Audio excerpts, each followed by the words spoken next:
Assalamualaikum warahmatullahi wabarakatuh. Alhamdulillahirabbil alamin. Allahumma shalli ala sayyidina Muhammad wa sayyidina Muhammad. Pada kesempatan ini kita akan membahas tentang akhlak, di mana akhlak itu terbagi menjadi dua, yaitu akhlak mazmumah dan akhlak mahmudah. Kemudian pengertian akhlak mazmumah dan akhlak mahmudah.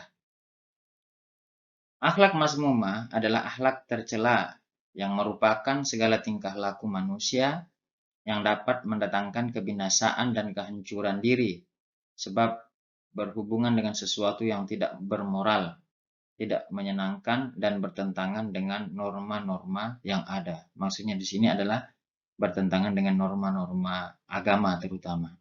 Jadi akhlak mazmumah itu adalah akhlak tercela yang tidak baik, yang akan mendatangkan kebinasaan bagi pelakunya, yang tentunya perbuatan, perkataan, sikap, cara berpikir yang tidak baik itu masuk kategori akhlak mazmumah yang bertentangan dengan norma-norma agama. Kemudian akhlak mahmudah, artinya akhlak yang terpuji, baik perangai dan ucapan yang baik, serta merupakan perbuatan yang disenangi serta dapat mendatangkan rahmat, keselamatan, dan kebahagiaan. Jadi akhlak mahmudah itu adalah akhlak yang baik atau akhlak yang terpuji, berupa perbuatan, perkataan, sikap, cara berpikir yang baik, itu masuk dalam kategori akhlak mahmudah. Ya, akhlak yang terpuji, yang disenangi. Kita senang melakukannya dan disenangi oleh orang. Kemudian mendatangkan rahmat bagi pelakunya dan mendatangkan rahmat bagi orang-orang di sekelilingnya, mendatangkan keselamatan bagi pelakunya dan orang-orang sekelilingnya, mendatangkan kebahagiaan bagi pelakunya dan orang-orang sekelilingnya. Itu akhlak mahmudah yang terpuji. Dalil tentang perintah menjauhi akhlak mazmumah itu ada di surah Al-An'am ayat 151 yang berbunyi a'udzubillahi minasyaitonirrajim. Qul ta'alau atlu ma harrama rabbukum 'alaikum alla tusyriku bihi syai'aw wa bil walidaini ihsana wala taqtulu auladakum min imlaq nahnu narzuqukum wa iyyahum wala taqrabul fawahisha ma dhahara minha wa ma batan wala taqtulun nafsal lati harramallahu illa bil haqq dzalikum wasaqum bihi la'allakum ta'qilun.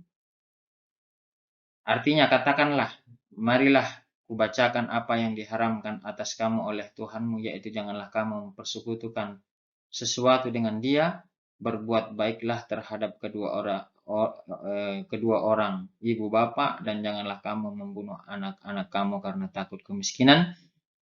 Kami akan memberikan rezeki kepadamu dan kepada mereka, dan janganlah kamu mendekati perbuatan-perbuatan yang keji, baik yang nampak di antaranya maupun yang tersembunyi. Dan janganlah kamu membunuh jiwa yang diharamkan Allah membunuhnya, melainkan dengan sesuatu sebab yang benar.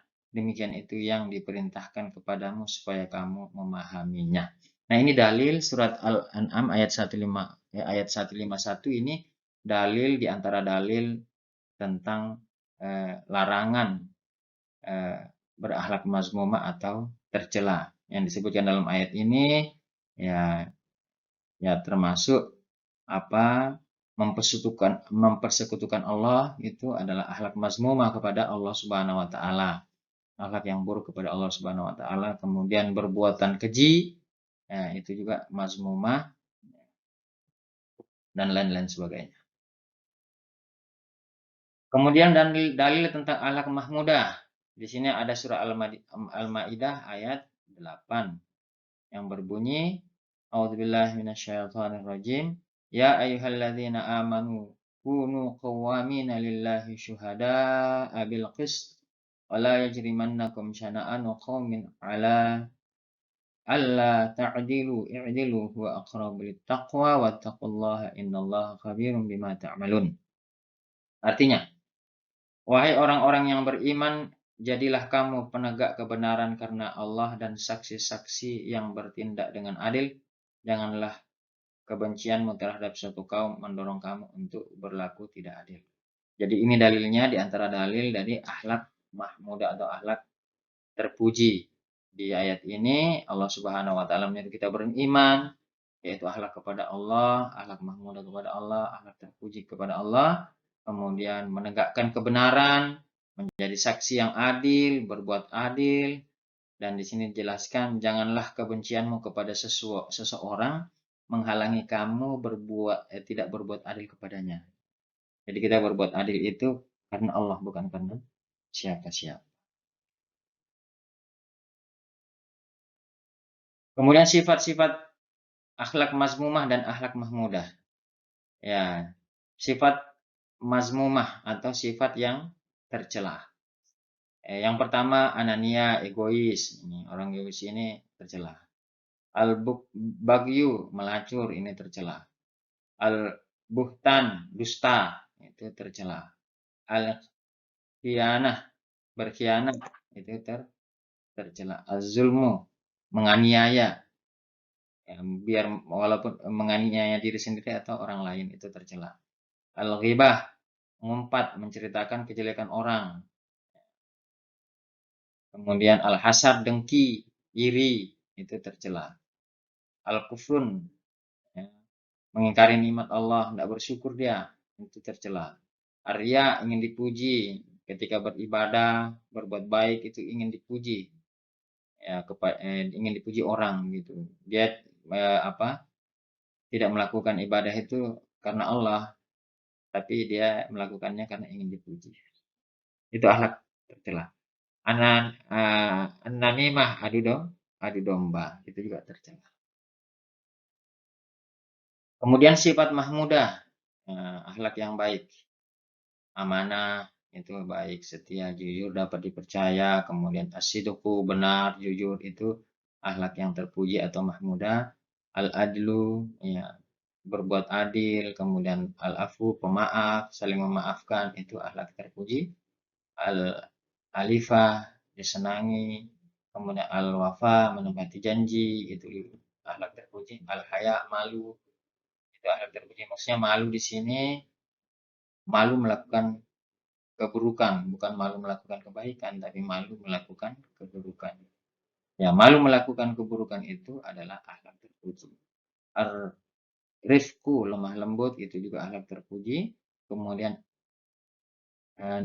anisatun, berbuka manis atau senyum. Kan kita disuruh senyum. Ya, senyummu kepada saudaramu adalah sedekah. Kemudian contoh akhlak mazmumah. Ya, ada contohnya. Akhlak mazmumah kepada Allah termasuk di sini adalah syirik, takabur atau sombong, murtad, munafik. Itu akhlak yang buruk kepada Allah, akhlak mazmumah yang buruk kepada Allah Subhanahu wa taala. Kemudian akhlak mazmumah kepada sesama manusia. Di sini ada mudah marah, iri hati, mengumpat, berbuat aniaya, kikir. Itu semuanya di antara akhlak-akhlak mazmumah atau akhlak tercela kepada sesama manusia. Kemudian contoh akhlak mahmudah. Ya, contoh akhlak yang baik, yang terpuji kepada Allah. Itu adalah bersikap ikhlas, ketika beribadah ikhlas, itu akhlak yang bagus, yang baik kepada Allah. Bertaubat, meminta ampun kepada Allah, bersyukur ya, atas nikmat Allah, itu akhlak yang terpuji kepada Allah. Bersabar atas ketentuan Allah, kemudian bertawakal kepada Allah Subhanahu wa taala, itu adalah akhlak mahmudah. Berharap hanya kepada Allah, itu juga akhlak mahmudah atau akhlak terpuji kepada Allah Subhanahu wa taala. Takut kepada Allah, itu juga akhlak mahmudah kepada Allah. Kemudian ada juga akhlak mahmudah kepada sesama manusia. Apa dia? Di antaranya menjaga hubungan baik, hubungan silaturahim dijaga, itu akhlak mahmudah. Berkata benar, jujur, ya, tidak meremehkan orang lain, maksudnya tidak sombong, itu adalah akhlak terpuji. kemudian menunjukkan kasih sayang kepada sesama manusia, saling menyayangi, itu akhlak terpuji. Bersangka baik atau husnuzon itu adalah akhlak terpuji. Kemudian dampak dari berakhlak mazmumah dan mahmudah. Ini dampaknya, ya, akibatnya dari berakhlak mazmumah dan mahmudah. Berakhlak baik dan buruk. Akibat dari berakhlak buruk atau mazmumah itu tidak disenangi orang. Itu yang pertama. Yang kedua, tidak memiliki ketenangan dalam hidup, jelas. Orang-orang yang tidak mempunyai akhlak yang baik itu tidak tenang. Orang-orang yang selalu berbuat jelek itu tidak akan tenang. Tidak ada ketenangan hidup. Kemudian dapat mendatangkan mudarat atau bahaya bagi diri sendiri dan orang lain. Itu bahayanya akhlak yang buruk. Kemudian dampak dari akhlak yang baik atau mahmudah, yang tentunya disenangi oleh orang lain. Siapa yang tidak mau berteman sama orang yang berakhlak baik? Karena menenangkan, menyelamatkan. Yang kedua, hidup menjadi tenang, tentram dan aman. Ya, yang jelas setiap perbuatan baik yang kita lakukan itu akan mendatangkan mudah dalam mencapai keberhasilan dunia dan akhirat.